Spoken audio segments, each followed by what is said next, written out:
Then today naman ho, nagpapasalamat po tayo sa lahat ng entries sa Paseo de Belen. Dito ho tayo sa De Venecia Highway. Oo. Nagpapasalamat din po tayo, shout out na, ayun, special mention na rin po sa Dagupan Electric Corporation, DECORP. Kasi alam mo naman ho natin, 3 years na walang Paseo de Belen eh. So, mabait ho sila, naglagay ho sila ng mga transformer at saka nagdagdag po sila ng mga temporary na ilaw na kung Dagupan City po ang gagastos, aabot po tayo ng milyon.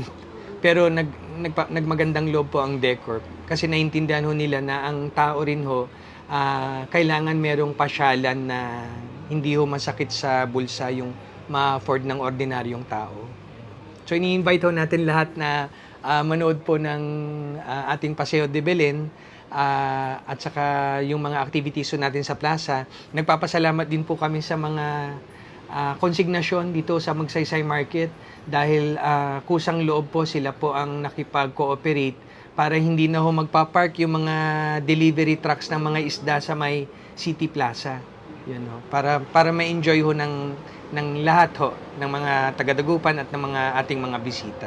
Ceremonial lighting ho. Tapos may afternoon, every weekends meron ho siyang mga activities like may choral singing contest, may mga dance competition.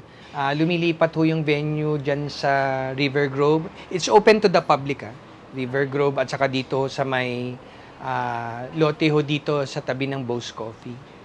Yun, At saka yung carnival din ho, alam ko mag-o-open na rin ho yung carnival.